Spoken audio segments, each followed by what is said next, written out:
За стримда уркты, зурхын даркты, комментарий бишкты, бихуле живеным тани.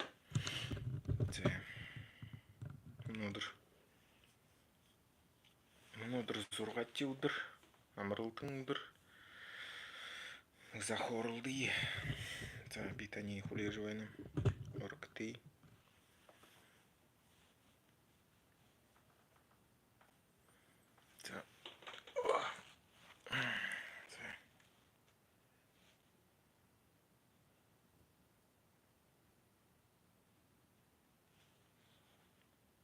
О, таван хун уже урод харжуэн. За уркты. Битани хуле живена.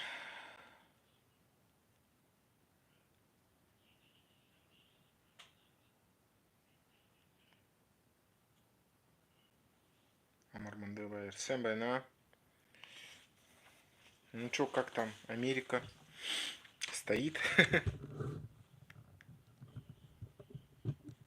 БНУ. Ну, Америка-то чё?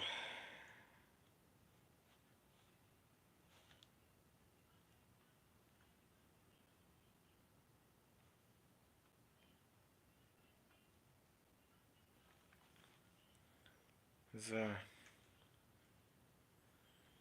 Авиан Олешек. Чё там? Чё? Сейчас, Баргу. Сейчас еще раз попробуем. Игет. Баргу. Очень тихо. Муно. Муно. Хэшингет. Дулун. За Арван Хун. Орот. На стрим харжуэн на юм. Юм было. Марта. Зурхын. Индыш Зурхын угы. Америка лежит под Тасо. Что за Тасо?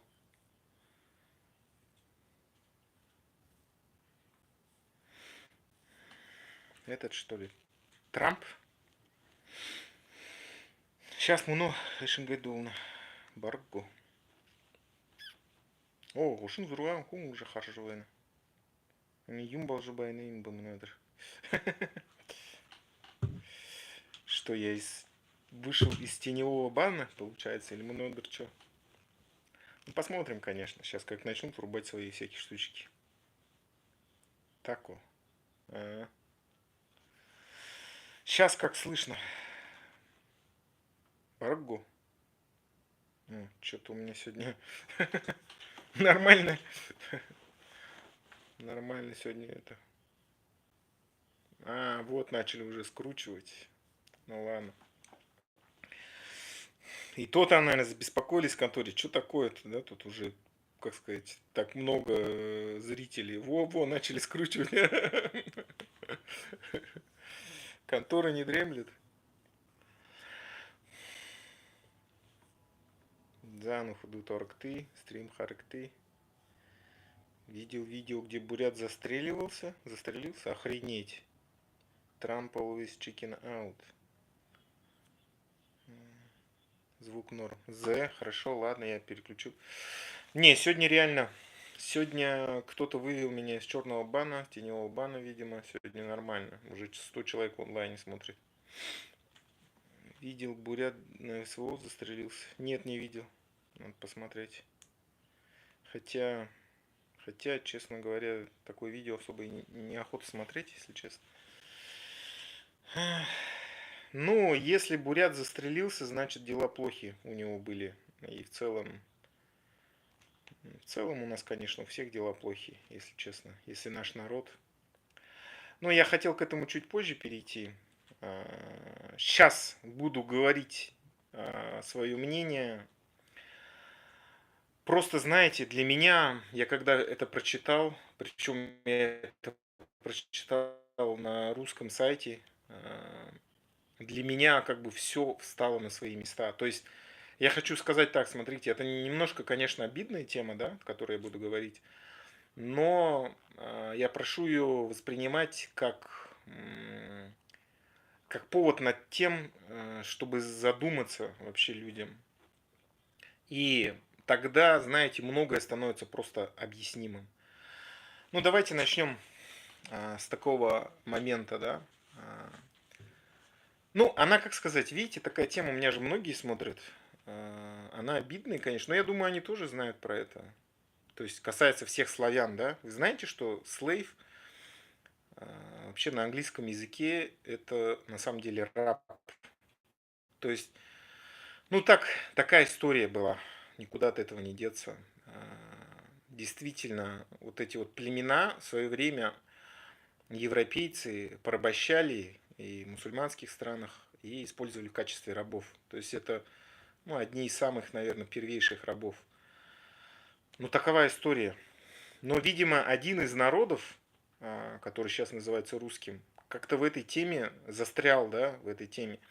Тогда, знаете, я начал анализировать, думать, и тогда вот, знаете, реально все сходится. Откуда вот эта вот ненависть к Европе и одновременно такое как бы раболепие, да, то есть,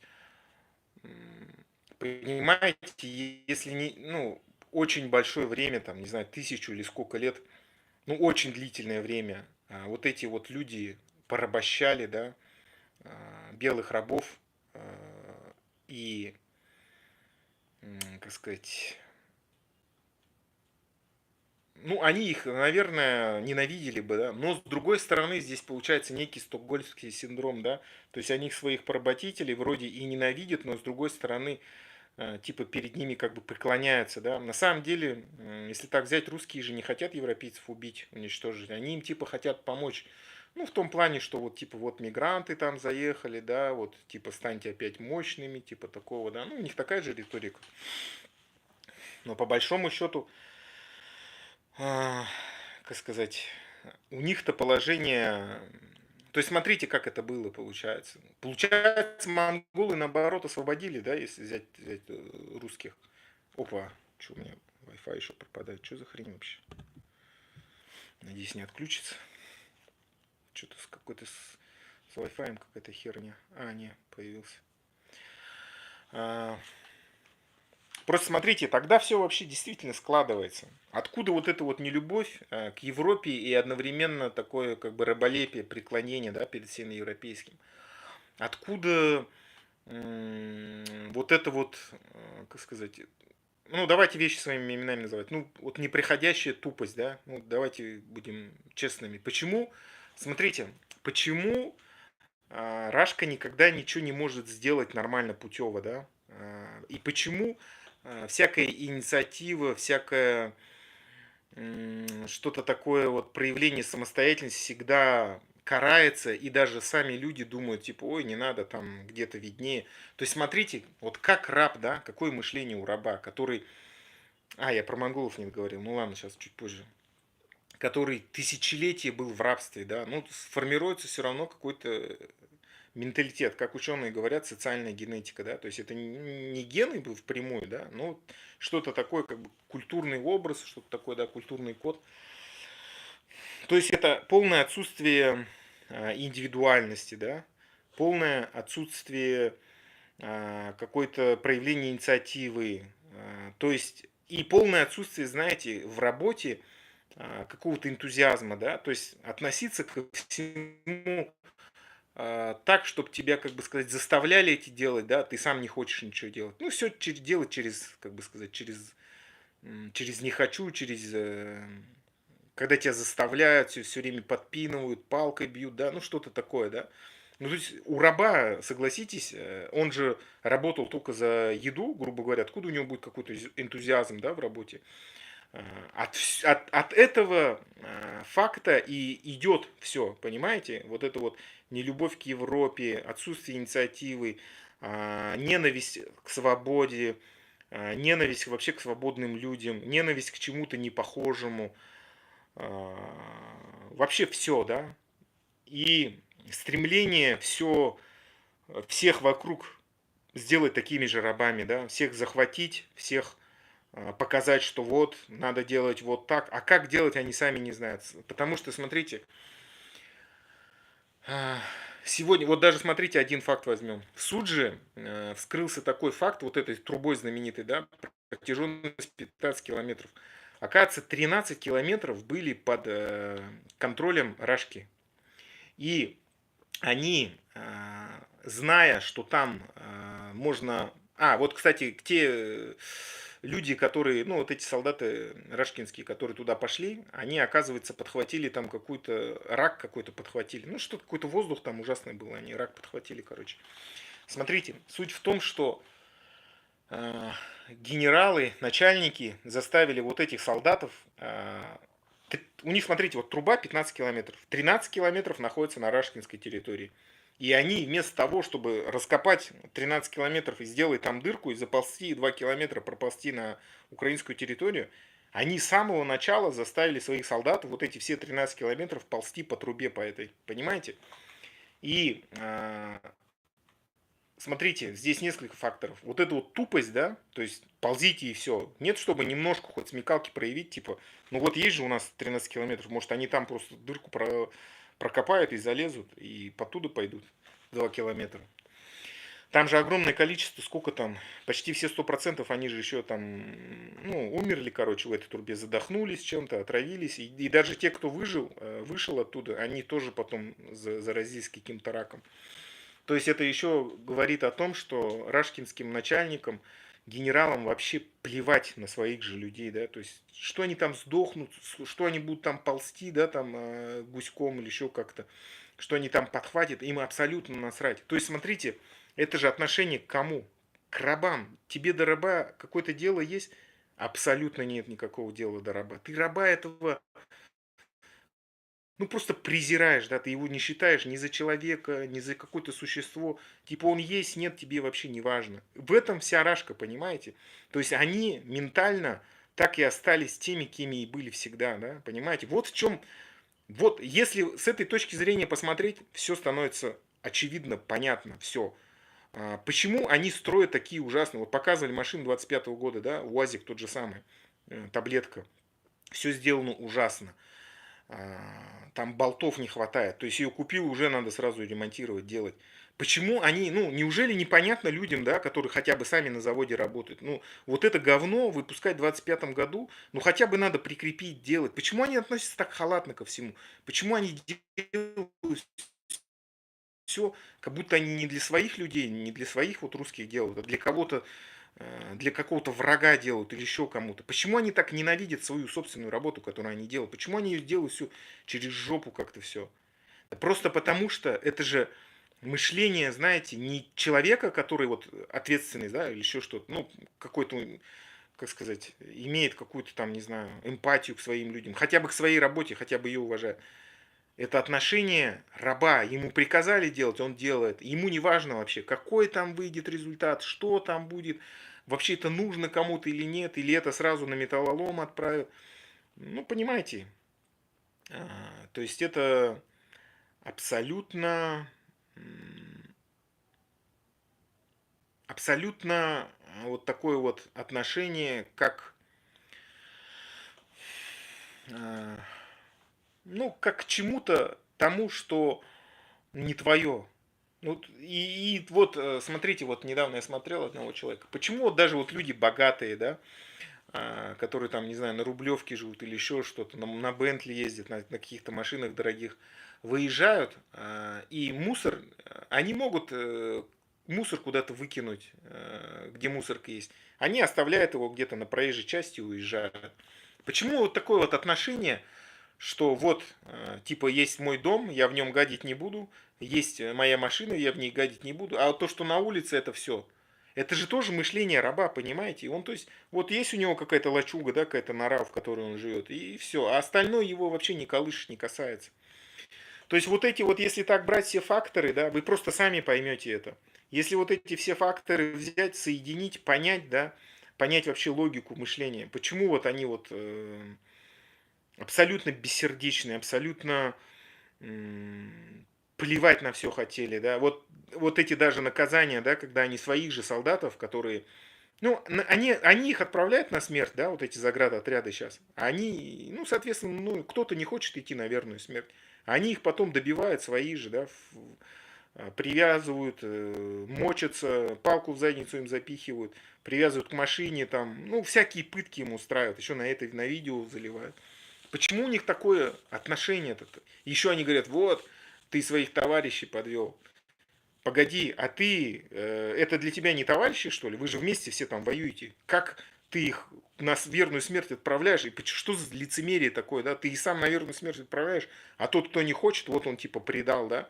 То есть это, понимаете, такой формализм, да? То есть ему вообще плевать на своих же, хоть вообще на всех плевать. Он готов всех убивать. Просто потому, что у него нет никакого эмпатии или еще чего-то. Это просто, вот я говорю, рабская реально, рабская какая-то сущность. То есть ему сказали, господин, он делает все. Ему плевать вообще. У него нет ни друзей, ни родни, никого. Это все объясняет, понимаете, вот почему вот эти вот Золкин выкладывает эти видео, где эти женщины тоже им абсолютно плевать на своих собственных мужей, на своих собственных отцов, детей. Они там не успели спровадить человека на войну, они уже делят его гробовые, да, как они будут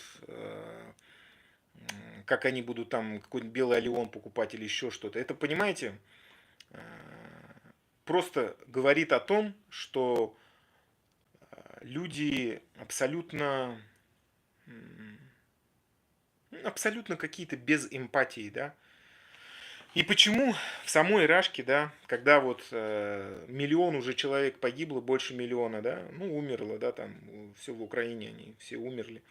Почему вот этим всем людям абсолютно плевать? Они продолжают там где-то какие-то там шоу делать или еще что-то. Они даже не делают вид, что, ну, что какая-то война происходит. Они, то есть, им абсолютно плевать, они там бухают, не знаю. Эти жены их тоже где-то по ночным клубам шляются, там, изменяют, там, или еще что-то, да. Ну, то есть, абсолютно такое скотское вообще какое-то отношение к своим же людям, да. Ну просто это, понимаете, это не какой-то коллектив, это не какая-то страна, это просто, я вот говорю, сборище рабов, понимаете, которым они не чувствуют себя ни народом, ни коллективом, ни еще кем-то, полностью в лицемерии, во лжи живут. То есть, ну, это еще, кстати, знаете, очень хорошо в фильме показали. Сейчас «Холодные лет 30, 50» есть же такой фрагмент, когда этот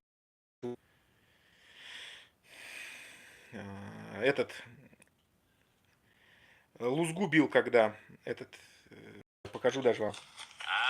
Враги народа, Вот, смотрите. троцкисты, утописты, вредители. То-то я говорю, хари гнусные. Вот этот вот бандит, это то же самое, знаете, вот это как боксеры, они видели всю эту войну, они все это знают. Вот эти вот бандиты, просто урки, да, людей убивали, женщин насиловали, не знаю, ну, все, что могли, они делали, да. И смотрите, он приходит, это не зря вставили этот фильм, подходит к кому он подходит? К военному разведчику, герою, по сути, ну, который просто в плен попал, но он там никого не сдал, да.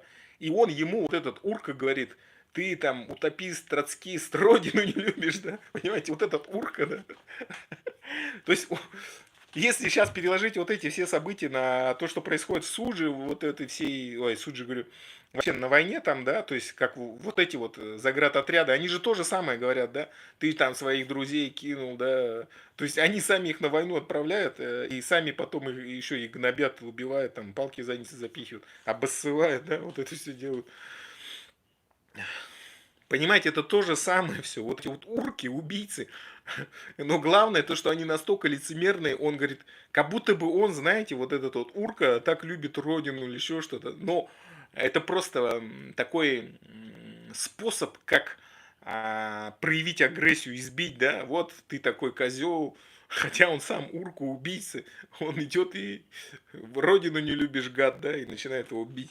Ну, то есть понимаете, на самом деле, я вот сейчас так подозреваю, что на самом деле Вторая мировая война, да, вот как называют ее Великая Отечественная, она точно такая же была, как сейчас вот эта война с Украиной. И смотрите, что хотели, да? Почему русские так плохо всегда воюют еще? С бурятами воевали 138 лет. Смогли победить? По сути, нет. Просто, знаете, я как понял, подкупили местную элиту, разобщили бурят и, получается, таким образом. С Кавказом сколько воевали. Сейчас вот на примере Кадырова уже это все очевидно, да. То есть не смогли же Чечню на самом деле завоевать. Просто разобщили, как бы сказать, эти кланы, да. Один подняли, ну, по сути, они стали предателями, да, чеченского народа. И так происходило. Сейчас они то же самое же делают там в Украине, да. То есть они не могут их силой захватить, они пытаются как-то там элиты какие-то, этого Арестовича там наняли, еще кого-то, да. То есть таким образом они пытаются.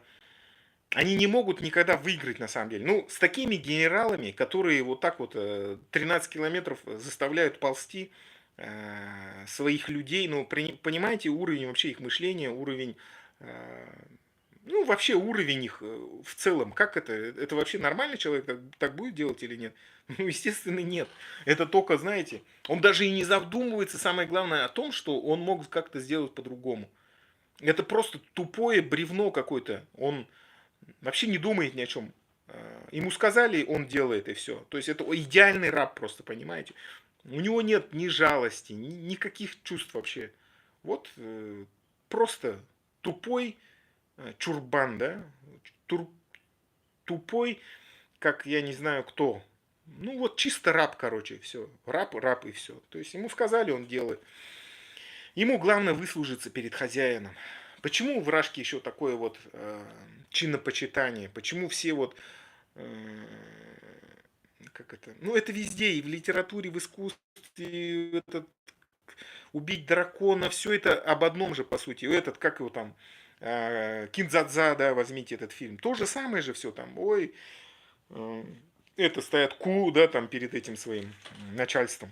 Это рабы же, просто рабы, которые всю жизнь, я вот про монголов маленько упустил, которым, по сути, при монголах, я так понял, какая-то отдушина, видимо, была. Ну и то, монголы-то, по сути, не оккупировали же. Там у них просто был назначен этот свой собственный как смотрящий какой-то, который собирал, ну этот, собирал налог. Но и то, понимаете, почему монголы инспекции проводили? Потому что вместо 10% они свои же собственные, вот типа Невского, собирали больше, да? То есть свой же народ душили, понимаете? 10% отдавали монголам, а остальное сами пропивали там. Ну, ничего не меняется, понимаете, вражки. И самое это главное, смотрите, Рашка, да,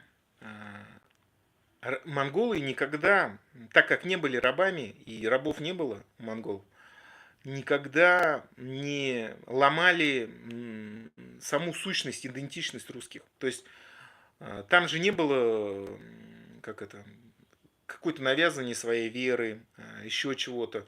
Просто платили налог и все. Да по сути Рашку даже и не захотели захватывать. Это на самом деле случайно вообще получилось. Просто не надо было послов монгольских убивать. Там вообще с ними никто не пытался даже захватывать. Ну, это как бы получилось случайно. И то, сколько, почти в 10 раз меньше было монгольских племен, монгольских этих войск. Это же все миф на самом деле, что вот типа огромные полчища монголов пришли из степи и, ну, и типа вот кучку русских победили. Было наоборот все. То есть огромные полчища русских были, сколько там, 150 тысяч, по-моему, да, против 20 тысяч. Ну, 50 тысяч, правда, этих было. Как их, типа, половцев, типа такого.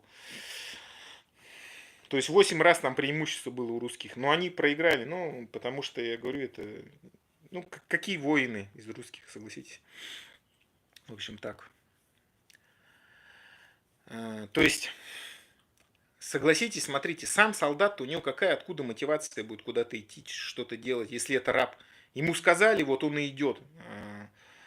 Хочет, не хочет, его мнение никто не спрашивает. Какую-то инициативу проявлять там тоже нельзя. Ну, потому что тебя потом свои же загасят. Это же во всех фильмах то же самое все было. В общем-то,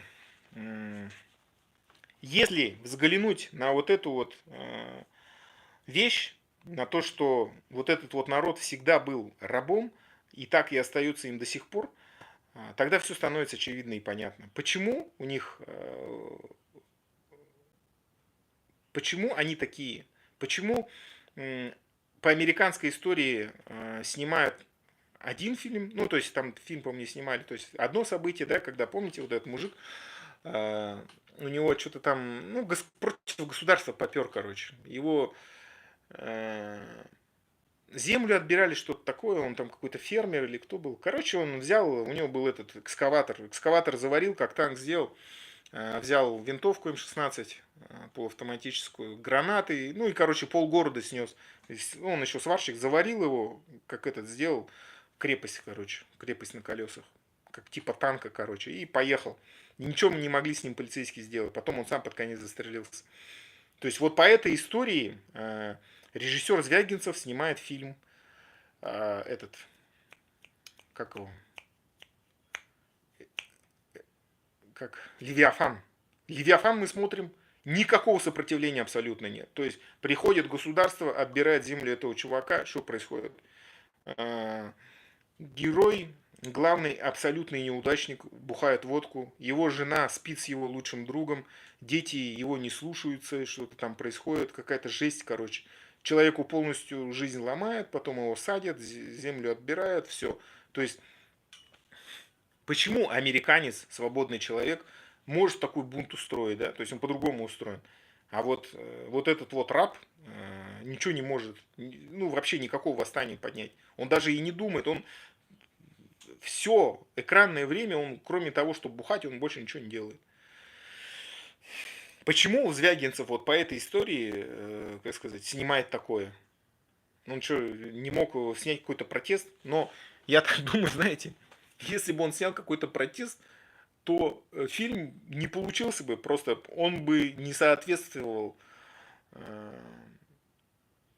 бы истине, понимаете? То есть никто бы, люди бы посмотрели и сказали, не, херню снял, все это, ничего бы он не смог. Такая вот история. Короче, если с этой точки посмотреть, то все сходится. То есть вот это вот безинициативность, тяга к... Понимаете, не Путин же такой, его народ таким сделал. Тяга к какому-то мазохизму, что ли, мне так кажется. То есть вот эти вот они гулаги строят, они реально привыкли так жить, понимаете, чтобы не жить, а выживать, чтобы была какая-то судьбинушка, чтобы обязательно женщина одинокая воспитывала детей, муж где-то там умер на войне или где-то в этом, в тюрьме где-то сгнил, что-то такое. Короче, обязательно какая-то тяжкая судьба, тяжкая жизнь. Даже христианство и то, оно, знаете, вот делится же христианство. Если в западном мире это как бы от Рождества все считается, то там наоборот от смерти получается. Все такое, вы знаете, тяжелое, печальное, тяжелая судьба, бремя, крест, все сложно, да, ничего хорошего нет, ранняя старость, да, там алкоголизм, депрессия, почитайте вот этих всех классиков, да, ничего хорошего, все беспросветно. Все, короче, жизнь дерьмо полное, да, какое-то, что-то вообще такое. Почему, вот, кстати, знаете, я вот раньше всегда думал, почему, думаю, мне все это не близкое, думаю. Просто мы, понимаете, вот у нас вот социальная генетика у нас совершенно другая, мы вот, это сейчас вот, к сожалению, я только сейчас понимаю. Я раньше думаю, ну, это же классика, мы ее должны понимать, думаю, я с детства все это читал, все знал, там фильмы смотрел, но почему это как-то во мне не откликается ничего? Вот это вот все, всегда мне казалось какая-то депрессуха, думаю, ну это что за такая печаль-то, думаю. Ну наши бы буряты, думаю, так не сделали. Ну потому что мы вообще абсолютно другой народ. И это, кстати, знаете, я все-таки, смотрите, вот спецслужбы по отношению к русским и к другим народам работают совершенно по-разному. Я сейчас это понимаю. Понимаете, все-таки они, надо дать им должное, учитывают наши особенности. То есть мы-то, как сказать, они понимают, что мы другой народ, с нами другие вещи как бы работают. Но, к сожалению, наших, знаете, наших бурят, вот, кстати, если переходим к бурятам, очень наивные люди. Вот этим они берут Понимаете, вот смотрите, до наших бурятов как-то не доходит. Вот смотрите, с алтайцами, да, взять историю. Они что-то ходят там, какой-то конституции там, еще чему-то, да. Ребята, постойте, вы одну вещь просто поймите, все наши народы, буряты, саха, тувинцы, татары, башкиры, все вообще. Какого хера вы вообще слушаете каких-то вот этих вот пришлых оккупантов? Они вообще кто нам все? Они просто люди, которые обманом, хитростью, подлостью зашли на нашу землю и качают наши ресурсы. Они для нас вообще никто, понимаете? Какого хера мы их вообще слушаем? Что-то, знаете, по их каким-то законам что-то пытаемся, что-то там, что-то кричат, это антиконституционно, то есть ребята, послушайте себя хотя бы. Это наша исконная земля, на которой мы всегда жили. Какого хера какой-то оккупант приходит на нашу землю и что-то еще нам пытается какую-то свою власть устанавливать, что-то нас обманывать, обхитрять там, да, что-то. Вы просто послушайте, по каким... Они нам еще придумали какие-то законы, они просто нас обманывают, понимаете? Поймите, мы просто люди очень, к сожалению, по сравнению с теми же русскими, мы очень наивные. Они-то на самом деле русские ни хрена не наивные, они просто, ну я уже рассказал, почему они такие. Но по сути, они, если так взять русских, они, мне кажется, хорошо понимают с самого причем глубокого детства свои истинные возможности и не делают лишних каких-то движений, что ли, в жизни. То есть наши буряты, мне кажется, поздно начинают вообще взрослеть, и поздно приходит какой-то ум, что ли. Вот у русских, мне кажется, в этом плане у них развитие действительно быстро идет, что ли. Я так сейчас начинаю об этом думать. То есть, смотрите, я почему пришел к этому выводу. Вот недавно видео было с этим, да, Дерипаской. И где он это, сколько там, 57 лет. Ну, короче, он этих снимал, проституток малолетних, несовершеннолетних, 15-летних. И просто я послушал, как рассуждает вот эта девочка, да, в 15 лет, в переписке со своей, ну, там выложили видео, переписки со своей этой подругой какой-то, той 14 или 16, ну, что-то такое где-то, они одногодки, короче. И она, знаете, как бы сказать, она адекватно оценивает уже сейчас свои возможности, способности и свою, как бы сказать, эту,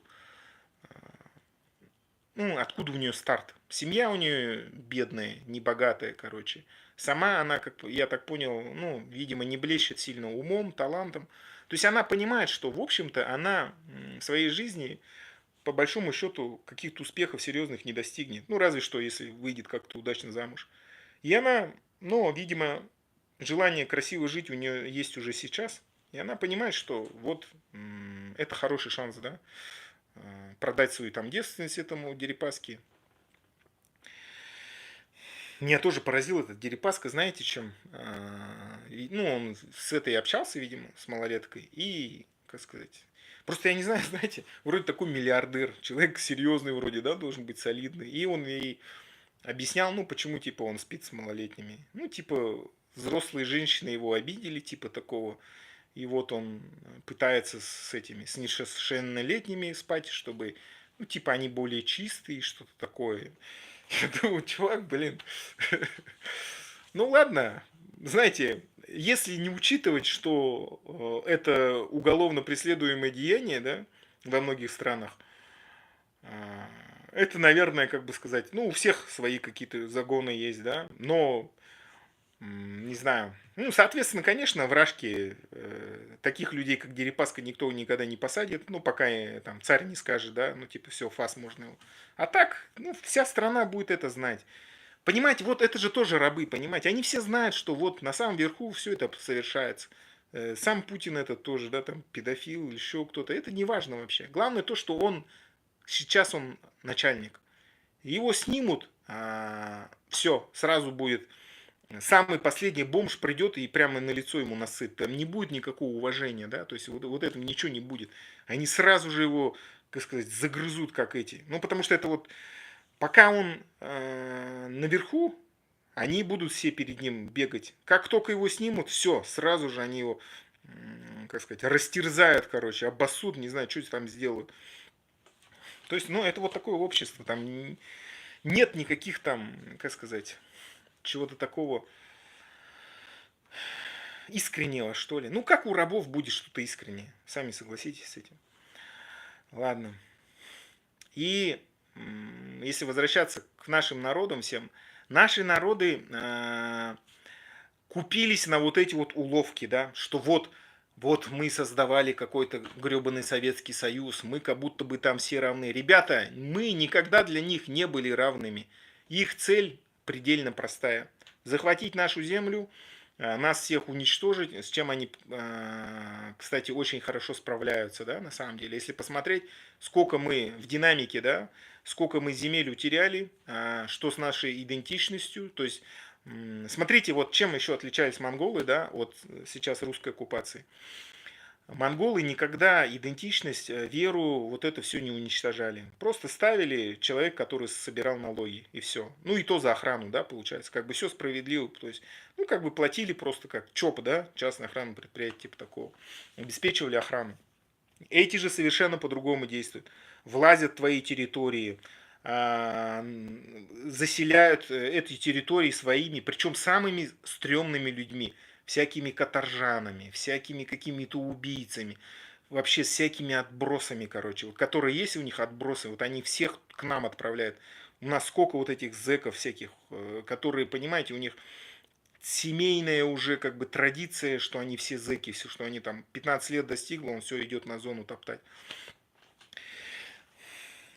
Затем русификацию принудительную делают. То есть наш язык полностью убивает, свой навязывают. Свою религию пытается пропихивать, имена свои или еще что-то. Убивает элиту, уничтожает. То есть, понимаете, они полностью геноцид, уничтожение народов совершают. Монголы так никогда не делали по отношению к ним. Ну, просто монголы тогда, понимаете, они же не знали, вот, ну, может, и знали, что какие-то рабы там, да. Ну, в принципе, насрать было вообще на вот этих людей. То есть они как бы вообще никакой серьезной силы-то по сути не представляли. То есть просто мимо хотели пройти них, но просто... Это же, понимаете, разведывательный отряд вообще захватил-то вот эту вот рашку всю, представляете? Это просто мимо шли чуваки и все, и захватили. Еще самое смешное, что они ушли потом, и потом же через какое-то время вернулись. То есть они сперва просто разбили эти войска и ушли, и все, типа, ладно, отдыхайте, короче. Это просто наказание было за то, что они убили послов. Послов туда отправили, но по с этим кочевническим по законам степи переговорщиков нельзя было убивать ни в коем случае. Ну, просто выслушать их и все, и какой-то ответ дать. Они им взяли и убили их. Ну, что от рабов ожидать? Такая вот история. И наши, вот смотрите, какие вы там митинги собрались устраивать, еще что-то, да? Как вообще в голову нашим народам не приходит то, что это же просто оккупанты какие-то пришли, наши все права, свободы отнимают. И вообще, какого хера они у нас делают? И что-то пытается нашу землю отнимать, какие-то свои там, знаете, типа законы, что-то такое, да, там вот, как сказать, что-то. По сути, их на самом-то деле просто надо гнать оттуда, да и все, с наших земель. И все, никаких вопросов даже. Это же наша земля, черт возьми. Какого хера они на нашей земле вообще делают? Вы просто сами подумайте об этом. Вот сядьте и представьте, да. Никто же не едет туда, в Рашку, да, куда-нибудь в Московию, да, и не говорит, ну-ка, русские, давайте все отсюда сбрызнули, да, как бы вот мы теперь тут будем жить. Или мы же не приезжаем и не устанавливаем там свои законы. Так, короче, вот эта вот область была такая, сейчас мы вам тут внедряем бурятский язык, будете его полностью изучать. Сейчас мы делим, сейчас мы сюда заселим этих, тех. Никто так не делает, Рашки, согласитесь. Но они почему-то считают, что можно приехать к нам в Бурятию и пытаться там своих этих ставленников ставить, что-то какие-то законы там придумывать, что-то. Короче, это же просто обман, манипуляция. Просто понимаете, наши люди даже этого не понимают. Они живут в каком-то, знаете, вот им, это знаете, как сказать? Это такая борьба, которая никогда не, ты в ней не выиграешь, потому что законы, правила игры придумал не ты. То есть, ну смотрите, вот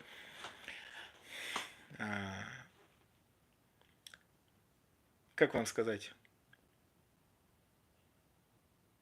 ты какую-то заведомо невыигрышную ситуацию придумываешь, ставишь, и в каком-то, не знаю, ну вот ты какой-нибудь, не знаю, начальник какого-нибудь там поселения, да, колонии поселения или еще что-то, и говоришь: ребята, вот смотрите, выполните это, я вам там даю свободу, да. Ребята там, ну вот эти вот зэки начинают придумывать план, как, что, почти все получается. Он под конец говорит: а, не, ребят, не, я передумал, сейчас по-другому все делаем, вот сейчас так, так, так, вот так вот, да. И понимаете, если это взять, перекинуть на все наши народы, это то же самое получается, понимаете? Они сперва говорят: так, вот, я не, ну, надо покопаться в истории, но смотрите, пока вот эта вот русская империя была, там по-любому был какой-то один определенный договор, да, по которому договаривались. Ну, типа вот там защита будет или еще что-то такое, да. Потом совок, да, пришел. То есть, смотрите, совок развалился, наши же начали отваливаться народы, они, они начали обманывать, да, вот, типа, мы все вместе, сейчас будем коммунизм строить, все такое, там, классовая борьба, еще что-то, ну, короче, сказку придумали для наших, обманули через вот эти вот элиты, да, контрэлиты. Все, наши поверили, целых 70 лет что-то делали, совок рухнул. Так, по большому счету мы должны были сесть и сказать: так, погодите, мы тут что-то строили, вы наши все ресурсы, золото, нефть, лес вывезли к себе, где наши вот это вот все, наши ресурсы где? Вы совок развалили у себя, а где наше все? Где коммунизм вообще, во-первых? Где вы это все вообще? Почему вы нас всех обманули? Мы же что-то делали, строили. И где вообще равноправие? Где вообще наши все права? Почему за счет вашего русского языка наш уничтожается, идентичность наша уничтожается? Что вообще произошло? Почему, самое главное, вы наши ресурсы? То есть мы почему-то, вот у вашего русского народа ничего нету, да, на ваших территориях. Вы наше все забрали, а нам-то что взамен, да? Ничего не оставили, получается. Понастроили какие-то несчастные вот эти вот хрущевки, брежневки, в которых жить невозможно.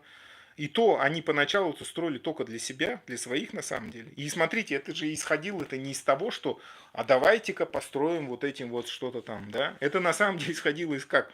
Есть какой-нибудь там, ну, какой-нибудь вольфрам молибден, да, строится там завод, а под этот завод, для того, чтобы там жили рабочие, строятся всякие школы, там еще что-то такое. И потом постепенно просто там как-то буряты появляются в этой школе, начинают набирать. То есть вот таким образом. Это не было такого, что вот мы сейчас там будем вам образование давать или еще что-то. Это же просто из-за того, что ресурсы они там добывали, да и все. Это, понимаете, это вот чистое лицемерие, чистое использование наших народов. А зато нашим по ушам там, типа, вот, мы коммунизм будем строить. Где ваш гребаный коммунизм? Ты вы вообще его строили? Нет, ни хрена не строили.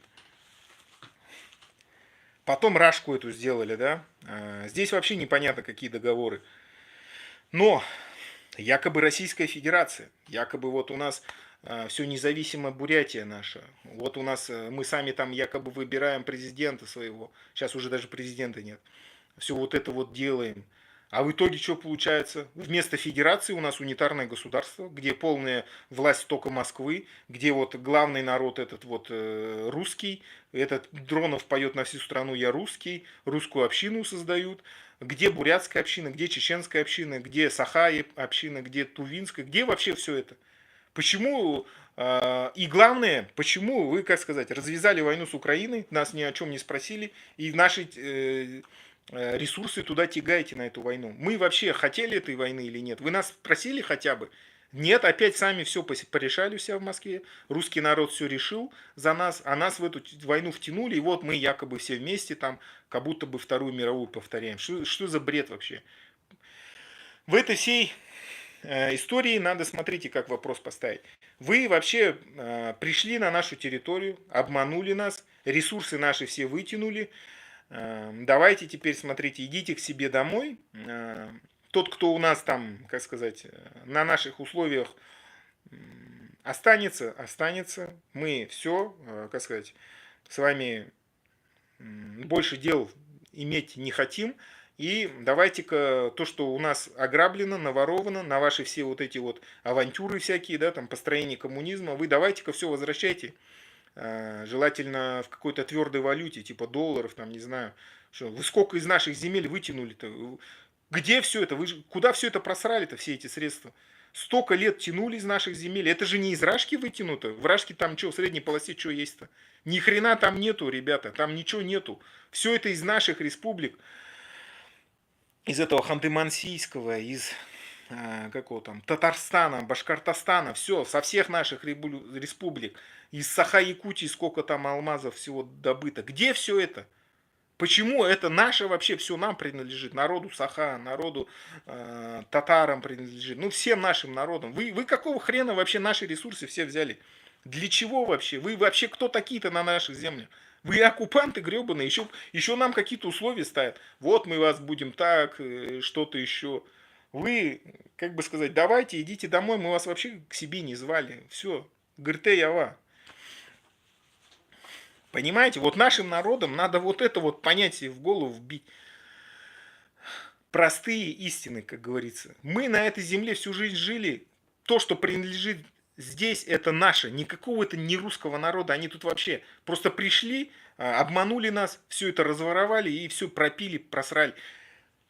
Даже ничего не смогли сделать. А почему ничего не смогли сделать? Потому что не умеют, понимаете? Они даже УАЗик этот гребаный не могут сделать. В 25-м году они УАЗик какой-то, как в 60-х годах делали, и то сворованный еще какой-то откуда-то.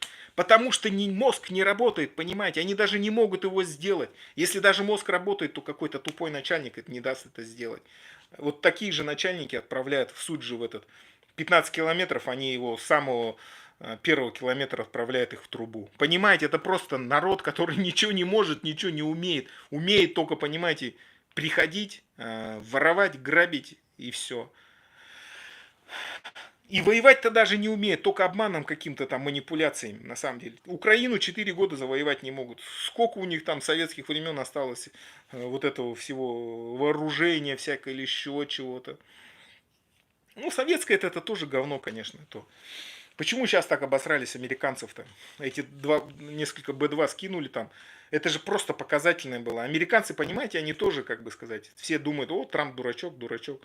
Но смотрите, он, как сказать, он же показал просто, как сказать, это же ближайший, как бы, брат, получается, да, вот это вот Иран. Показал, вот, ну смотрите, ребята, вы не хотите, да, ну мы вот мы можем, да, вот взяли Б-2 запустили, закинули там.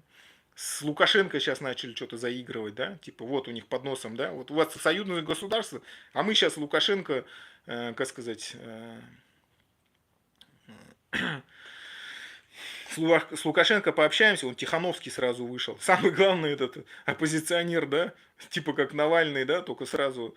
Но Тихановский почему-то, в отличие от Навального, выжил в тюрьме. Вышел, ну, конечно, там что-то плакать там начал, что-то не в тему, да. Ну, это типа как Ходорковский, получается, да, в какой-то степени.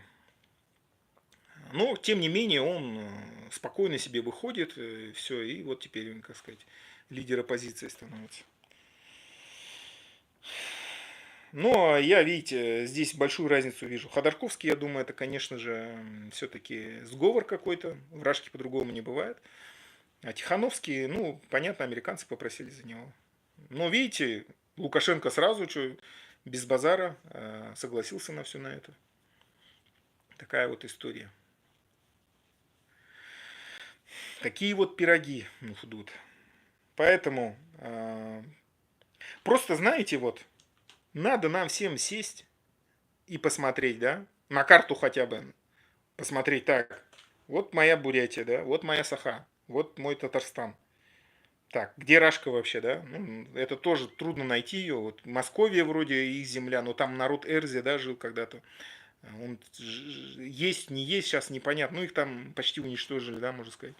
Ну, короче, это тоже не земля. Где вообще земля русских? Я вот кто-нибудь может показать, где эта земля? Вот то, что как бы сейчас русские захватили, это вообще не их земля, по сути-то.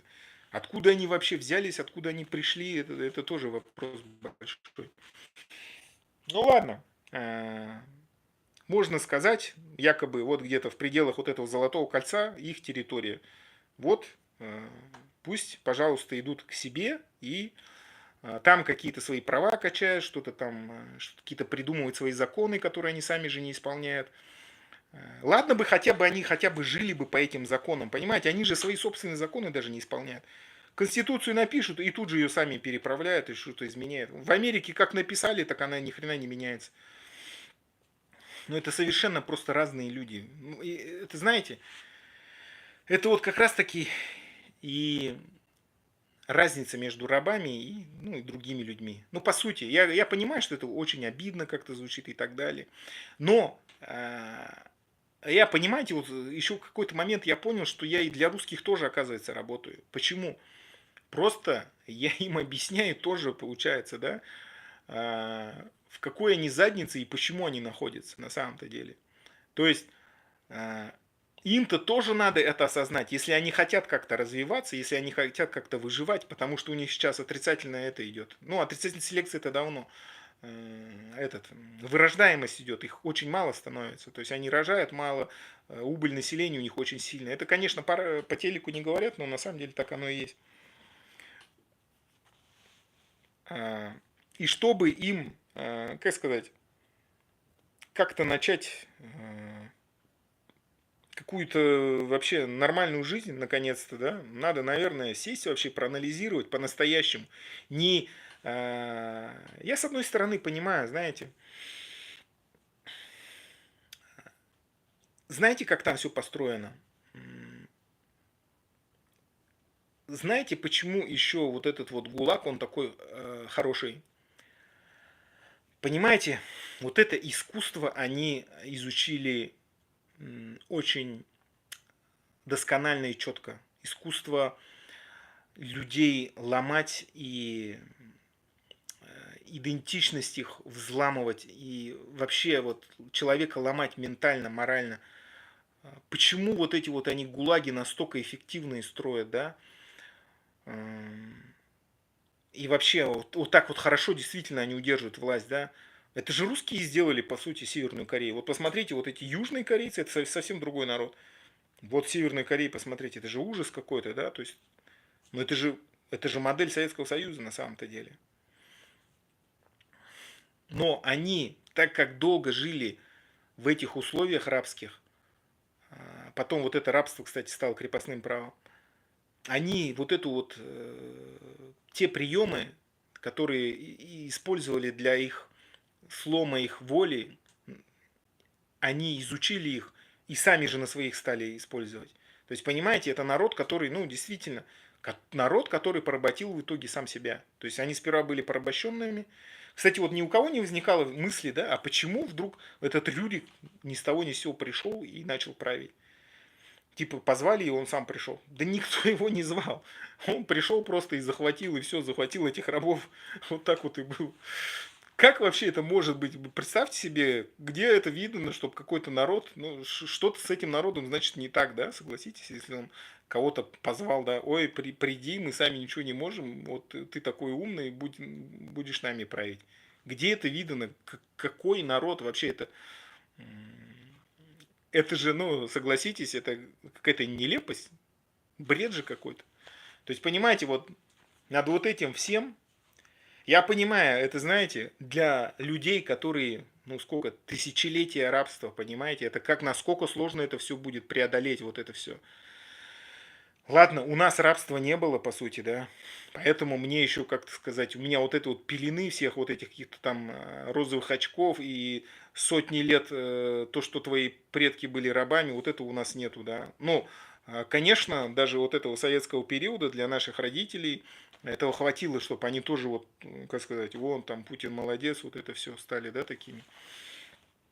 Но это всегда делалось через страх, через репрессии. Конечно, русский народ сам через это все прошел до этого, понимаете? Но это длилось-то, понимаете, вот 70 лет Советского Союза, что с людьми сделали, с народами, с нашими? 100 лет назад какие буряты были, какие сейчас? Это совершенно разные люди. 100 лет назад умели объединяться, умели выбирать там, отправлять делегатов. Сейчас что это? Это разрозненная толпа, которая даже не может понять, что над ними стоит контрэлита, и что мы, наши буряты идут на эту войну, которая им абсолютно не нужна. Понимаете, это даже вот, это даже осознания нет у людей у многих. Они живут как во сне каком-то, понимаете? Они даже вообще не одупляют ничего. А, чё? Где я? Ежик, да, там вот это вот все. Ну, помните этот мультик, да? Медвежонок. Они даже это понять не могут, понимаете? Уже 4 года проходит, они там, о, герои с воли, еще что-то. А ты сядь маленько, проанализируй вообще, подумай, где ты, где Украина, причем здесь наш вообще народ. Почему мы вообще должны идти за русских воевать? Что это за бред вообще? Что они нам хорошего сделали в конце концов? Они, это по большому счету, кроме русских, да, ну то есть для всех наших народов русские это самый, вообще самый главный, самый страшный враг, который такие над нами, как сказать, экзекуции проводил, которые вообще никто никогда такого не делал с нашими народами, понимаете? Вот со всеми. Это же убийства вот эти, вырезания. И то, понимаете, они не силой захватили-то. Это, как сказать, они же не могли ни один народ завоевать, даже менее малочисленный. Чукчи так и не смогли завоевать. Потом просто начали анекдоты про них травить. Ни один народ, ни Кавказ, никого они не могли захватить. Просто потом они ну, с одними бурятами только 138 лет воевали. Представляете, 138 лет свои вот эти полчища отправляли и никак не могли захватить. Потом единственное, что получилось, это ну, подкупили какую-то часть. Смуту посеяли в народе и все, и захватили, оккупировали. Вот так вот.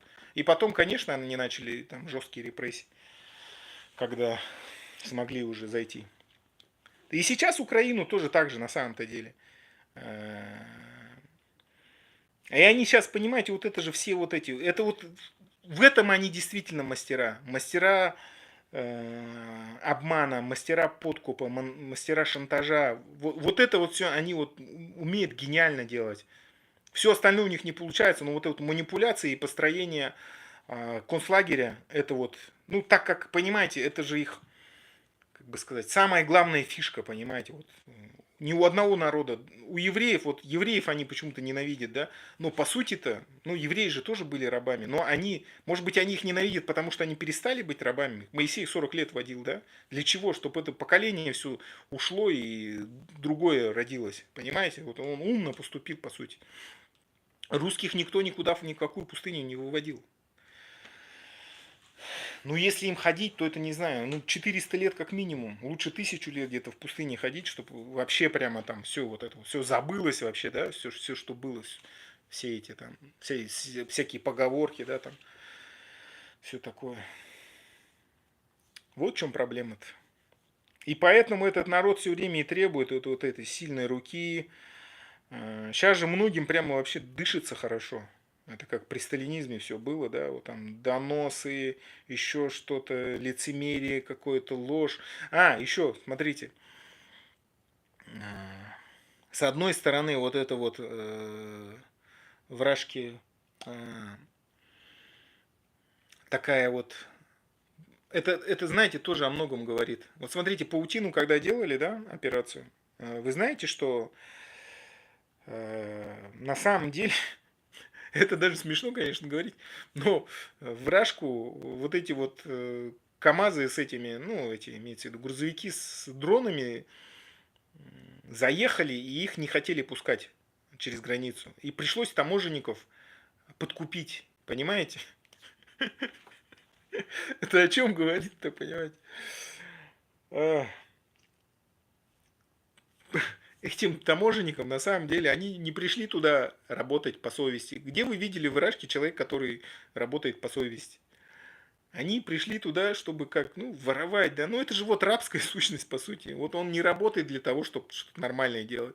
Он туда устраивается, где-то типа хлебное место, где он сможет воровать и все. И по большому-то счету им насрать ему на всю эту родину, на все там. Для него это все пустые слова. То есть там нет никакого, как сказать, какого-то. Ну, это просто, понимаете, рабское общество. Я просто, знаете, вот когда вот это вот все. Не, я, конечно, знал, да. Просто, когда я, ну, прочитал вот эту статью хорошую, причем самое смешное, что и интересное, что они, походу, сами-то про это знают, потому что это на московском сайте написано. Там еще экскурсии по Москве, и вот эта вот информация зачем-то дана, я не знаю зачем. То есть это сами русские люди писали. То есть никто не блокирует этот сайт, это все нормально, вся информация есть. Но когда ты все это... Также, понимаете, если вот этого нет объяснения, это же очень сложно понять. Думаешь, так, у этих людей такие огромные ресурсы? Почему они ими так неэффективно пользуются? Почему они не могут машину создать? Ну ты, ладно, у тебя руки и жопы растут, но найми японцев, немцев, не знаю кого. Пусть они приедут и сделают тебе. Почему ты вот тебе не стыдно делать в 25-м году вот это вот говно до сих пор? Почему твои люди, учителя всякие, живут там на почти прожиточный минимум? Ну почему там столько вообще позора в этой рашке? Как они позорно, стыдно живут? Почему, ну, почему они такие тупые, да? Почему они так ненавидят свой народ? А ты потом, когда начинаешь... Так, а какая тогда история? Хоп-хоп-хоп, историю смотришь, всю жизнь рабство, да? Вся история это рабство. Тогда понятно. Понятно, почему европейцев ненавидят. Понятно, почему свободу не любят. Понятно, почему вот у них вот эта тюрьма в голове. Почему они всегда стремятся построить ГУЛАГ. Почему все хотят куда-то загнать что-то. Почему так ненавидят людей, которые живут лучше, да? То есть вот нет. И сами не строят, и другим не дают. Лишь бы загнать какое-то говно и потом ржать. Ага, видишь, ты хреново живешь, и я тоже, и вот вместе будем в этом говне жить. Такая вот история. Так что на худут. И знаете, самое-то главное в этой, да, теме всей. Мы-то, знаете, они прекрасно понимают, что они нас обманывают, манипулируют нами. В этой истории мы-то вообще, понимаете, у русских свой особый путь, да. А мы-то здесь вообще при чем? Мы не русские, у нас нету с ними никакого особого общего пути. Понимаете, это же все обман, мы что-то там как будто строим. Да ни хрена мы вместе ничего никогда не строили. Просто они вот, как сказать, пытаются вот эту свою рабскую империю куда-то развивать, что-то там еще дальше захватывать, а наши ресурсы просто используют. И все, по сути. И это страна декорация. Почему она декорация, тоже тогда вполне объяснимо становится. Просто рабам вообще, в принципе, по большому счету,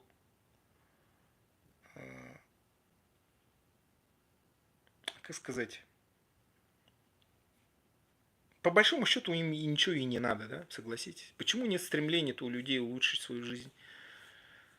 Но, как сказать, это все, я думаю, со времен тоже рабства, да.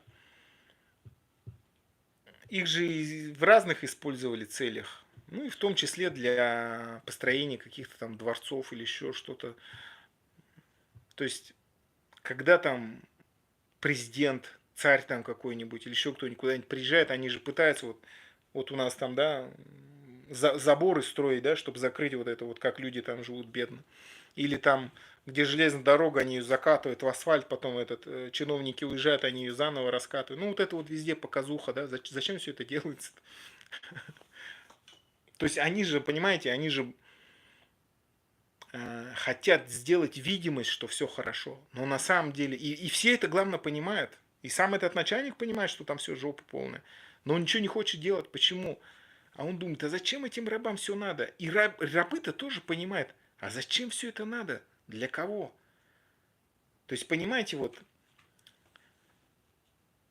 у раба он понимает, что он никогда не будет хорошо жить. Понимаете, вот это вот как это... Короче, чтобы им хорошо стало жить, им надо вот эту тюрьму в своей башке разрушить для начала. Как ее разрушить, я не знаю. Нашим, чтобы бурятам и всем другим народам освободиться, надо просто к одной мысли прийти. Погодите, я живу на своей земле, это вообще кто такие? Это же оккупанты. Они что тут вообще делают? Они почему мою нефть качают? Почему мой лес вырубают? Почему вот там нефрит мой забирают, золото? Это вообще так вот сесть надо, да, задуматься. Так, Ваня, ты тут вообще что делаешь? Ты почему на моей земле пришел, здесь что-то делаешь, да? Ты вообще кто такой? Ты, может, к себе лучше домой пойдешь? Не лучше, а все, давай-ка, все, собирай манатки, все, вали к себе домой. Ты что тут пришел, какие-то свои законы для меня устанавливаешь? Ты вообще кто такой? Просто ты кто вообще такой-то? Ты что здесь делаешь на моей земле? Я тут, все мои предки тут жили, мы тут всегда жили, развивались. Ты какой-то хрен пришел, что-то мне тут вещаешь, какой-то коммунизм, какую-то херню, что-то американцы захватить хотят. Кого они захватить хотят? Если они ко мне придут, я с ними сам пообщаюсь. Ты вообще кто такой-то? Они, главное, это они не хотят приходить. Ну, смотрите, если даже и так, куда американцы не пришли, почему-то везде хорошо. Южная Корея, Япония, ну, как будто бы их разбомбили, уничтожили, но почему-то они сейчас хорошо живут. И вот даже сами южнокорейцы, ну, конечно, живут здесь в Корее, но многие туда, в Америку тоже едут. Причем некоторые даже нелегально. Понимаете? Если так там все плохо в Америке, почему все туда хотят уехать? В том числе и вот эти вот русские всякие олигархи. Если там так плохо, какого хера вы туда все претесь тогда? Такая вот история. А где Рашка не приходит, там везде какая-то жопа. В Северную Корею пришли, это что там? Туда же никто не хочет ехать. Сами русские туда вообще не поедут. И в Рашку никто не хочет ехать. Почему, если она такая благословенная страна, никто туда не хочет? Все, наоборот, оттуда пытаются свалить. Так что наши народы, для начала надо просто понять, почему нашу самоидентичность они так уничтожают. Чтобы у нас таких вопросов не возникало. Типа, как это так? Я на своей земле живу, этот пришел какой-то что-то здесь мне вещает. Ты кто такой вообще? Давай, собирай манатки и вали к себе. Там будешь у себя командовать. Ты ничего не умеешь, ничего не построил, ничего не сделал. У меня была своя письменность, своя культура, своя элита. Ты всех их убил, и мне что-то еще вещаешь. Ты вообще давай-ка все уже, проваливай к себе. Вот эти вот алтайцы вышли, да, что-то там про какие-то там, вот мы требуем того. Вы кого требуете-то? Просто надо брать и выгонять их, и все. И не выходите вот эти пенсионеры, женщины какие-то. Ну что это за позор-то какой-то? Вы что думаете? Где-то там в Москве вот эти вот люди, которые бомбят людей мирных, своих же как украинцев, у которых у них там много родственников, да, они их бомбами бомбят, с градов стреляют. Вы что думаете, даже их они уничтожат? Они нас будут слушать, что ли? Они же это делают специально, чтобы вот пар выпустили, обманывают нас на самом-то деле, да? То есть это наша земля, они пришли там какие-то законы свои устанавливать. На нашей земле устанавливать закон. Ты попробовал, сейчас я пойду к корейцам и буду им что-то командовать. Они скажут, ты вообще кто такой? Ты что к нам пришел, скажут, ты проваливай-ка, откуда взялся тут, ты что-то нам тут вещаешь вообще. Ты кто такой-то? Понимаете, мне не получится такого. Почему они-то у нас вот так вот командуют? Вы сами себя спросите хотя бы, какого хера они вообще тут явились, что-то тут командуют на нашей земле? Такая вот история. Если ты прибыл к кому-то, то будь добр, веди себя подобающе. Но нет же, они приехали и у нас какие-то свои законы навязывают. Вот какая-то Российская Федерация. Вы откуда здесь нарисовались? Российская Федерация тебя. Так что это, конечно, смешно все. Просто смешно вообще то, что происходит. Ну, все-таки я считаю, что работа, которой в том числе и я занимаюсь, она не проходит бесследно. Все равно трудно до людей доходит, мало активности, но тем не менее надо колоть этот лед, что делать. Понимаете, столько лет пропаганды, столько лет уничтожения любой мысли в голове у людей. Это делает свою работу. Но, ну, что делать? Приходится на языке оккупанта, который, ну, нас русифицировали, еще нас теперь обвиняют, что это вы на нашем языке говорите. Ну, это оккупанты, что сделаешь, у них такая методология. Причем, знаете, про вот это вот братский народ, дружбу во веки веков, да, они пишут в истории только в наших учебниках. То есть там в Саха, там, ну, в наших республиках. У себя в регионах они ничего подобного не пишут, да. То есть вот там какие-то буряты есть, вот мы с ними там братья навек и так далее. Нет, они у себя такого ничего не пишут. Они враги, оккупанты и так далее. Что-то такое. Так что наши народы просто одну простую вещь, которая ясная, как белый день, должны понять. Ты на своей земле живешь. Это твоя земля по праву. Никакой другой пришлый какой-то хрен тебе не может указывать, как тебе тут жить. Ты сам решаешь, как тебе жить. И эти какие-то приходят, они что-то там... Меня вот эта Вика тоже, конечно, убила, говорит, про независимость, говорит, вот из Москвы никто не будет решать, как мы тут будем выбирать. Погодите, а вы о чем говорите? Это что, независимость, что ли, называется? Как, почему вообще Москва что-то должна еще что-то решать? Мы их даже слушать не будем. Ну, как сказать, в Лондоне кто-то там слушает мнение из Сеула. Они вообще думают, англичане, да, что там корейцы скажут в Сеуле. Ну, такого же нету, согласитесь. С чего бы вдруг в одной стране слушать мнение какой-то другой страны, да? Такого же не бывает. Почему мы, буряты, в своей независимой Бурятии, вообще должны даже думать о том, что кто-то в Москве что-то там будет думать? То есть, понимаете, если она так говорит и высказывается о независимости, то есть, получается, она вообще даже либо не понимает ни о чем, либо она просто про федерализацию говорит. Ну, типа, как якобы настоящую федерализацию. Вы просто поймите, с этими людьми никакой федерализации никогда не будет. Они нас и завоевать-то смогли, только манипулируя и обманывая. Вот как Чечню, да, они же не смогли ее завоевать. Вот, поставили вот этих вот. И все. Других, по-другому никак. Они и в Украине сейчас пытаются все это провернуть, но не выходит у них ничего. То есть, они же хотели типа за 3 дня. Потом уже 4 года почти война идет. Сколько у них всяких усилий, сколько у них агентов, сколько они денег потратили на все на это. Не получается у них ни хрена. Так что украинцам надо стоять жестко на своем, выявлять всех этих агентов, агентов влияния. До сих пор, я так понял, у них там много завербованных. Ну что сделать? Представляете, столько лет, да? Сперва под оккупацией СССР были, потом до 2014 года там чуть ли не отдел ФСБ вообще был там у них в Украине. Насколько сильно там это все переплелось. Да везде их полно, что в Монголии, что в Казахстане, что в Армении, что в Азербайджане. Пытаются, конечно, потихоньку выдавливать там, но все равно, пока это очень тяжело. Там, понимаете, вот действительно инструмент подавления, манипуляции, обмана, это вот они, в этом надо им отдать должное. Они это, ну, тысячелетия рабства. Они, понимаете, вот мы в этом плане, мы вообще дети, да? Они вот реально там просто вообще шарят, короче, в этой теме. Вообще прям шарят конкретно. Обманывают нас на каждом шагу. Я вот сейчас понял, вообще русским верить вообще абсолютно нельзя. Это да, и даже, знаете, и даже их обвинять в чем-то, винить нельзя. Но понимаете, если у человека такая история, если он так вот жил, так сформировался, у него такие принципы, но он сам по себе такой. Ну, это как человек с другим цветом кожи. Ты же не будешь его обвинять за то, что у него там какой-то другой цвет кожи или еще что-то, или разрез глаз, да. Ну, это же он родился таким, ты ничего не можешь с этим сделать. Также и вот эти люди, вот они вот такие вот они.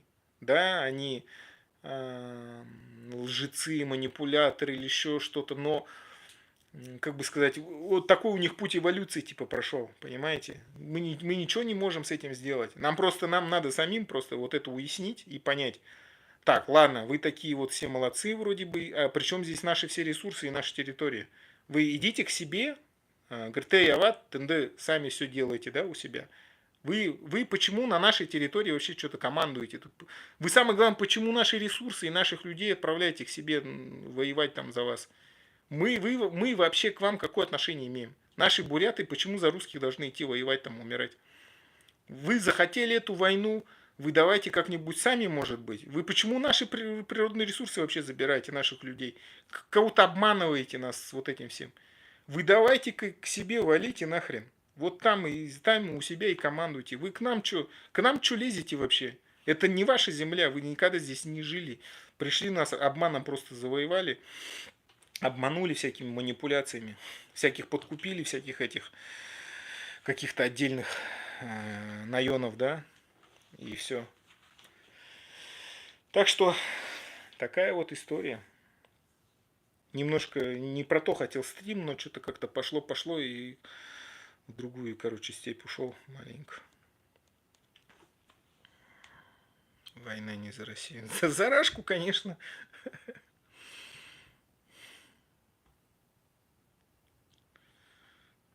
Давай, Московию развонялся там. Русским правда глаза колет. Да она не колет им. Поймите одно. Это совершенно другой способ мышления. Вот они же знают прекрасно, что вот этот вот президент их пыни, да, Путин, он этот, как его, ну, этот вор там, убийца, не знаю кто, ну, вообще жесткий преступник. Но они же ничего не делают с этим. У них какое оправдание? Вот тебя посади, они говорят, ты же тоже так же будешь воровать. Понимаете? Это совсем другой способ мышления. Они как думают? Вот как, о чем таможенники думали, когда взятку брали? Они что, думали, вот эти вот заезжают грузовики, они что, для какой-то благой цели туда едут с этими боевыми дронами? Это же русские пограничники запустили за взятку. Они думали о стране своей, о том, что там стратегические бомбардировщики уничтожат. Да хоть Кремль, хоть Путина убьют. Им абсолютно насрать. Вот, понимаете, мышление совсем другое у людей. Они вообще, ну, к сожалению, у наших контрэлит точно такое же мышление. У наших бурятских, да казахских, неважно. Они всех вот такими сделали каким-то образом. То есть вот, возьмите вот эти все везде контрэлиты. Они что, думают о народе? Нет, конечно, им вообще срать они хотели на народ. Они же думают как? Мне надо как-то сесть на вот это местечко, как можно больше наворовать и свалить в другую страну, и там уже жить. Но потом пытаться продолжать воровать в этой же стране при возможности, да, ну, если как бы не посадят, еще что-то. Вот у них какое мышление, понимаете? Им вообще, ну, с одной стороны, это понятно. Поймите, что это люди, это же не их вообще земля. Они пришли в Бурятию, и это не их земля. Им обмануть бурятов, обворовать там, или в Казахстан прийти, или еще куда-нибудь. Им, конечно, они думают, у них совсем другое мышление. Они думают, это не моя земля, я здесь просто пока временно нахожусь, я попытаюсь здесь максимально все украсть, увести, а что-то для них хорошее делать, какую-то там машину сделать. А нахрен надо? Они вообще кто такие для меня? Я лучше для себя все сделаю и свалю отсюда. Вот, понимаете, мышление другое. Какая им правда? Им вообще на правду просто наплевать, понимаете? Это совершенно другой способ, совершенно другое мышление, понимаете? Не надо думать, что у них такое же мышление. Почему вот любого возьми комментатора, да, почему у них всех, ну, кроме единиц, да, они пытаются всегда вот, ну, говорят, а что у вас, почему вот, ну, типа хороший русский, почему вот там войну начали и так далее, что с русским народом не так? Они же начинают сразу оправдываться. Ну вот, или на Америку спирать, а вот американцы такие. Погоди, мы же не про американцев говорим, мы про тебя говорим. Причем здесь вообще Америка? Ну а вот у нас такие условия были, еще что-то. Не, погоди, мы сейчас не про условия, еще что-то. Мы сейчас говорим, вот сейчас, в данный момент все это происходит. Почему? Они не могут ответить, они начинают оправдывать, лицемерить, еще что-то, пытаются, как сказать, вывернуться, да, как ушко, как это, такой скользкий, да, хрен поймаешь, хрен добьешься какой-то правды, да, или еще чего-то. Да потому что у них и правды-то никакой нету. Как сказать, да им абсолютно наплевать на самом деле. Самое главное, что сейчас жопа в тепле и все. Что завтра будет? Почему у них и стратегии-то никакой нету на самом деле? Они же не придерживаются никакой стратегии, только тактика. Как в данной ситуации, как выкрутиться и все. А на 10 лет вперед, на 20 лет они вообще не думают. Им вообще наплевать. Почему они так бездумно вообще прожигают все эти ресурсы? Лес, вот сидишь, думаешь. Я сколько раз об этом думал. Почему они вот так вот нас лес вырубают, да? Думаешь, вот, ну, типа, великая страна, туда-сюда. Да им вообще насрать на наш этот бурятский лес, и вообще во всей Сибири. Они его хоть весь вырубят. Так они и так и делают, на самом деле.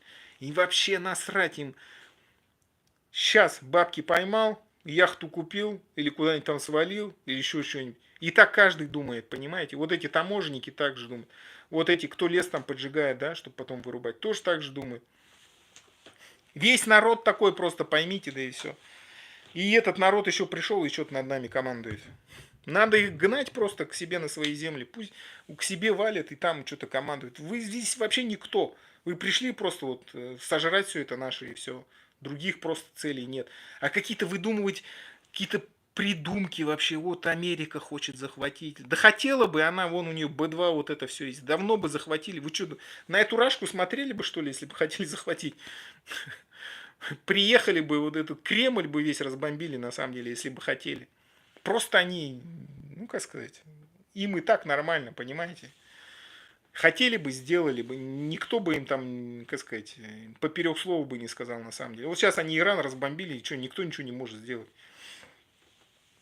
Захотят, будут бомбить, не захотят, не будут. Никто ничего даже слова не пикнул. Такие дела.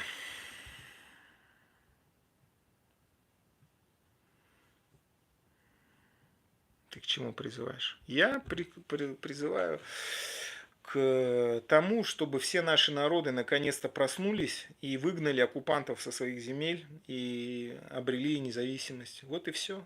Разве непонятно? Я тут целых 81 минуту об этом говорю.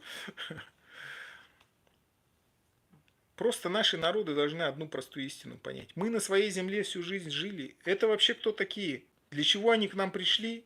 И чего они вообще у нас сидят и что-то командуют? И что-то нас обманывают еще. Вот эти вот алтайцы вышли, такая толпа, да, бедные эти бабушки все. Так жалко на самом деле все это смотреть. Но это же наш тоже, по сути, народ на самом-то деле. Как сказать? Это как тувинцы, получается. Как сказать это? Тюркский язык, но, как сказать, ну так-то взять, это вот те же монголы на самом деле. И это абсолютно, знаете, обманутые люди. Это же видно со стороны-то, когда ты смотришь на все это. Это, знаете, как дураков вокруг пальца просто обманули, да. Взяли, какие-то им там типа законы какие-то придумали. Знаете, вот действительно американцы так с индейцами не поступают. У них на их землях, у них их законы действуют. То есть они, в отличие вот от этих русских оккупантов, они, ну понимаете, это же даже на самом деле мелочно, да, на самом деле. Америка может себе позволить, понимаете, чтобы они признали то, что они их оккупировали, убивали, уничтожали. Сейчас они им компенсацию дают, да, и на их землях действуют их законы. Там какие-то национальные парки есть, где там вход, вот они контролируют, ну, коренные народы. А Рашка, понимаете, это настолько, понимаете, такие подлые люди на самом деле, да, наши территории захватили, качая, да, все природные. Они же сами знают все это прекрасно. Но нет, им надо нас обманывать постоянно, надо нас на войну куда-то отправлять, уничтожать, убивать нас. Это, понимаете, это такие подлые, мерзкие люди на самом-то деле.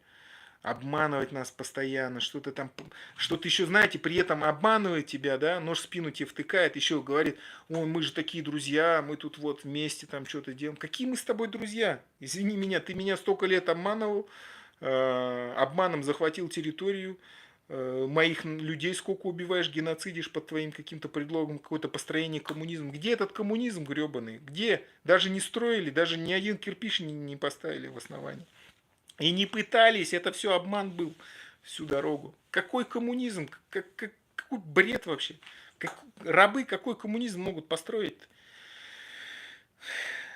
Всю жизнь обманывали нас. И при этом, знаете, это вот такая вот мелочность, да, понимаете, вообще, вот кто-то говорит про правду, какой там никаких принципов вообще нету, понимаете. Они даже своих близких людей, вот, не успели, мать сына отправляет, и тут же про Леон говорит, вот, как его, похоронит его, а Леон купит. Понимаете, принципов вообще никаких нету. Эти балбесы своих солдатов отправляют, да, там, 13 километров на их территории трубы. Могут там дырку проколотить, 2 километра проползти, да, что, ну, чтобы живые остались. Они что, думают о своих людях? Нет, конечно, им насрать абсолютно. Пускай ползут все 13 километров, что, типа, подкачаются, да, типа такого. А то, что они там, сколько, 90% сдохли, остальные подхватили какой-то рак, им вообще насрать полностью. И эти, которые, как их там, украинские эти фуры заезжают с дронами боевыми, они за взятку пропускают. Они что, о людях думают, что ли? Это же вообще принципов никаких. Вот ему дали доллары, он все думает, я сейчас то куплю, все куплю, туда в отпуск поеду, все. Какая рашка, он думает, какая тут страна, мне насрать абсолютно. Никаких принципов абсолютно нет. У рабов и не может быть принципов. Это, конечно, обидно все звучит, но если они не будут делать никаких выводов, да и, в общем-то, насрать на них на самом деле. Как один правильно латыш, или я не знаю, к сожалению, национальности, сказал, Рашка развалится, и сам знаете, что он говорит? И никто даже и жалеть-то не будет. Я такой подумал, реально никто вообще, ни один человек в мире не скажет, вот как печально Рашка развалилась. И они сами, самое главное, ничего такого не скажут. Такая вот история. Все правильно говоришь, Баир. Баирла. Обманывали тебя не русские. А какого хера они на моей территории вообще живут? Все мои природные ресурсы выкачивают, еще что-то. Хорош, знаете, хорош просто, вот неохота прямо сматериться, но я не буду. Хорош просто трындеть, да, вот. Хорош уже. Хорош вот это вот оправдывать все время. Мы там, вот русские, мы такие, нас и обманывали. Так это же еще одно доказательство, то, что вы рабы, получается. Если никогда русские не правили, то что это говорит-то? Вы что, столько лет, столько столетий не можете своего царя ни одного русского выбрать, что ли? Вы сами-то подумайте, о чем вы говорите. Как вы столько лет, за столько тысячелетий не можете себе царя даже выбрать русского? Вы что с вами не так-то тогда? Вы, получается, точно рабы стопроцентные, 1000%. Если вы не рабы, вы же можете взять, собраться и выбрать какого-то. Что за такие идиоты, что ли, что все время вас как-то обманывают, там вокруг пальца обводят, всю вашу историю. Просто правят вами и правили русские, которые вас же... И просто хорош трындеть вот об этом уже. Просто хорош, но вот реально, сколько можно уже обманывать нас, что-то.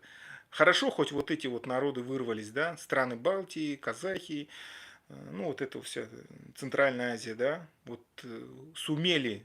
Наши, к сожалению, пока еще здесь. Ну, у нас два варианта. Либо мы все просто вот нас уничтожат до конца, все эти русские оккупанты, либо мы все-таки духа наберемся, всех вас пошлем и все, и нормально будем жить. У нас вот других вариантов просто нету. Потому что наших не оставят. Я уже в посте писал, либо они нас, либо мы их. Других вариантов просто нет. И если все это так вот продолжаться будет, просто нас потихоньку всех, идентичность уже теряем, всех просто нас вырежут, да и все на всяких своих войнах. Кого отправляют, в первую очередь? Наших бурятов, саха, все эти народы наши. Такие дела. Занух идут. Байрла. Мнодр, наверное, все. Ну, надеюсь я только на то, что до наших народов наконец-то это быстрее дойдет.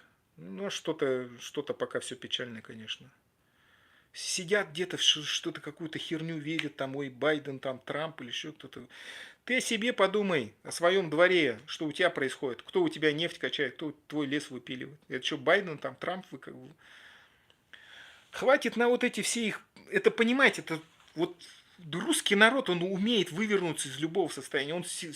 Он оправдание найдет хоть чему. Хоть фашизм оправдает, хоть что. Это вообще народ, который вот все обманет. Все виноваты у него. Евреи виноваты, немцы виноваты, французы виноваты, эти буряты тоже виноваты. Все виноваты, кроме них. И вот они страдальцы, одни за всех страдают, всех там спасают что-то, и при том и сами хреново живут. Ну, короче, это такие мастера лжи и обмана, лицемерия, это просто вот свет никогда не видывал. И для них дна никакого, понимаете, ни позора, ничего не существует. Они вообще пофигу наплевать, никаких ни принципов, ничего.